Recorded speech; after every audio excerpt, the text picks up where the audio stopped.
உங்களுக்கு ரொம்பவே கன்ஃபியூஸ்டா இருக்கிற அந்த டெர்மினாலஜி பத்தி தான் நம்ம பார்க்க போறோம். Artificial intelligence versus generative AI. First இந்த ரெண்டு கூட டிஃபரன்ஸ் தெரிஞ்சுக்கிறதுக்கு முன்னாடி நான் ஒரு கம்பேரிஷன் சொல்றேன். அதோட மட்டும் கம்பேர் பண்ணி பார்த்துட்டீங்கன்னா போதும், இதுக்கு ரெண்டுக்கும் என்ன ரிலேஷன்ஷிப்னு உங்களுக்கு ரொம்ப ஈஸியாவே புரியும்.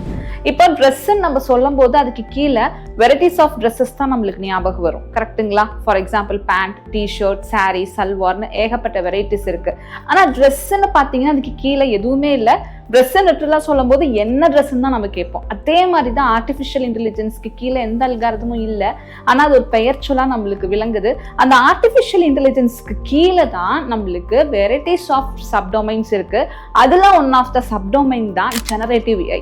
உங்களோட கொஸ்டின் எப்படி ரீஃப்ரேஸ் ஆகணும் அப்படின்னா, இதை தெரிஞ்சதுக்கு அப்புறம் ட்ரெடிஷ்னல் ஏஐக்கும் ஜெனரேட்டிவ் ஏஐக்கும் என்ன டிஃபரன்ஸ் மேம் தான் உங்களோட கொஸ்டின் கரெக்டா இருக்கணும். இப்போ அதற்கான டிஃபரன்ஸும் சேர்த்தே பார்த்துடலாம்.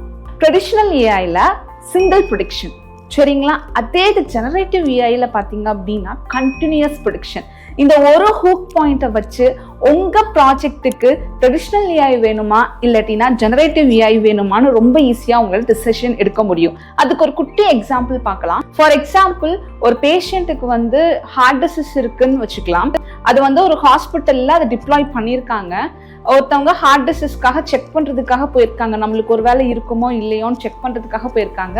இசிஜி, எக்கோ எல்லாம் எடுத்து பார்த்தாச்சு, அவங்களுக்கு இல்லைன்னு வந்தாச்சு. அப்போ ஒரு நர்ஸ் சொல்றாங்க, இந்த மாதிரி உங்களுக்கு இன்னும் 5 years கழிச்சு ஹார்ட் டிசீஸ் வரதுக்கு வாய்ப்பு இருக்கா இல்லையான்னு எங்களால் இப்பவே சொல்ல முடியும், டெஸ்ட் எடுத்துக்கிறீங்களான்னு கேட்குறாங்க.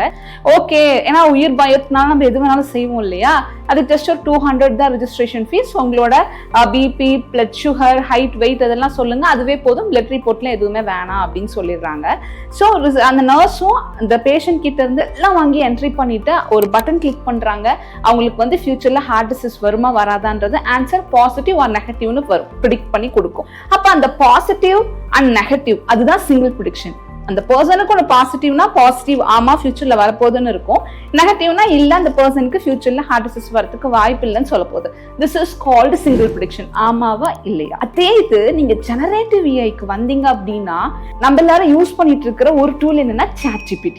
அந்த ChatGPTல நீங்க ஒரு கேள்வி கேட்குறீங்க, அது ஒரு இதா மட்டும் ப்ரிடிக்ட் பண்றது இல்ல, ஃபர்ஸ்ட் வேர்டை ப்ரிடிக்ட் பண்ணிட்டு அதுக்கு சார்ந்த செகண்ட் வேர்டை ப்ரிடிக்ட் பண்ணுது, செகண்ட் வேர்டை ப்ரிடிக்ட் பண்ணிட்டு அதுக்கு சார்ந்த தேர்ட் வேர்டை ப்ரிடிக்ட் பண்ணுது, கண்டினியூஸா ப்ரிடிக்ட் பண்ணுது நம்மளோட கேள்விக்கு ஏற்ற மாதிரி. அப்போ அந்த இடத்துல என்ன ஆகுதுன்னா ஒரு ஆன்சரை உருவாக்குது. அப்போ உங்க ப்ராஜெக்ட்டுக்கு இந்த மாதிரி சிங்கிள் ப்ரிடிக்ஷன் இருந்தா என் கிளைண்டோட ப்ராசஸை நான் ஓகே பண்ணிடலாமா? அப்படி இல்லைன்னா என் கிளைண்ட்டுக்கு ஒரு ஜெனரேட் பண்ணக்கூடிய ஒரு உருவாக்கக்கூடிய ஒரு ப்ரிடிக்ஷன் தேவையா? இந்த ரெண்டு விஷயத்தை வச்சு உங்களோட ப்ராஜெக்ட்டுக்கு ஜெனரேட்டிவ் ஏஐயா இல்ல ட்ரெடிஷ்னல் ஏஐயான்னு ரொம்ப ஈஸியா உங்களால சொல்ல முடியும். இப்போ இந்த ஜெனரேட்டிவ் ஏஐல இன்னும் கொஞ்சம் டீடைல்டா நம்ம பார்க்கலாம். இந்த ஜெனரேட்டிவ் ஏஐ இமேஜுக்கும் டெக்ஸ்டா இருக்கக்கூடிய அந்த இன்புட்டுக்கும் ரொம்ப ஈஸியா ஒர்க் ஆகும். இமேஜ்னு எடுத்துக்கிட்டீங்க அப்படின்னா உங்களுக்கு ஸ்டேபிள் டிஃப்யூஷன் அல்காரிதம் இருக்கு. அந்த ஸ்டேபிள் டிஃப்யூஷன் அல்காரிதம் வச்சு உங்களுக்கு ஒரு புது இமேஜ் ஜெனரேட் பண்ணும். இப்பெல்லாம் நிறைய சாஃப்ட்வேர்ஸ் வந்துருச்சு. இந்த வேர்ல்டுலயே எக்ஸிஸ்டிங்கா இல்லாத மாடல்ஸ் கூட இப்ப ஆடுக்கு நடிக்கிறாங்க. அதெல்லாம் எப்படின்னா அந்த மாதிரி ஒரு இமேஜை உருவாக்க முடியும், கண்டினியூஸா ப்ரிடிக்ட் பண்ணி உருவாக்க முடியும். ஸோ அதுதான் ஜெனரேட்டிவ் ஏஐ இமேஜுக்கு சூப்பரா ஒர்க் ஆகும். At the same time text, அதாவது நேச்சுரல் லாங்குவேஜ் ப்ராசஸிங் அப்படின்ற டொமைன் கீழேயும் சூப்பரா ஒர்க் ஆகும். நம்மளுக்கு அந்த நேச்சுரல் லாங்குவேஜ் ப்ராசஸிங்க்கு கீழே இருக்கிறது தான் large language model, nothing but ChatGPT. Large language model அப்படின்றது ஒரு பெயர் சொல், ChatGPT அப்படின்றது ஒரு அப்ளிகேஷன். ஸோ அந்த அப்ளிகேஷன்லயும் என்ன பண்ணுது, ஒரு டெக்ஸ்ட்டை உருவாக்குது. நம்ம ஒரு கேள்வி கேட்டோம்னா ஆமா இல்லைன்னு மட்டும் பதில் சொல்லாம ஒரு பேராகிராஃபாவோ நம்மளுக்கு என்ன தேவை இருக்கோ அது இன்டெலிஜென்ஸ், ஒரு மனுஷன் எப்படி நம்ம கிட்ட புரிய வைப்பாங்களோ ஆன்சர் பண்ணுவாங்களோ இன் அ சேம் வே அந்த ChatGPT அந்த ஆன்சரை உருவாக்கி கொடுக்குது. அப்போ உங்களோட கிளைண்ட் ப்ராஜெக்ட்டுக்கு ஆல்வேஸ் மேக் ஷுர் அவங்களுக்கு ஒரு உருவாக்குறது வேணுமா, அதே உருவாக்குறது இமேஜ் ரிலேட்டடா வேணுமா இல்லைன்னா ஒரு டெக்ஸ்ட் ரிலேட்டடா வேணுமான்றதை நீங்க டிசைட் பண்ணிக்கோங்க. I am Mrs Ramisha Nikke, the founder of Hope artificial intelligence and private limited. நான் உங்களுக்காக ஒரு 2 hours வெபினார் கண்டக்ட் பண்றேங்க. அந்த வெபினாரோட லிங்க்கை நான் இந்த டிஸ்கிரிப்ஷன்ல கொடுக்குறேன்.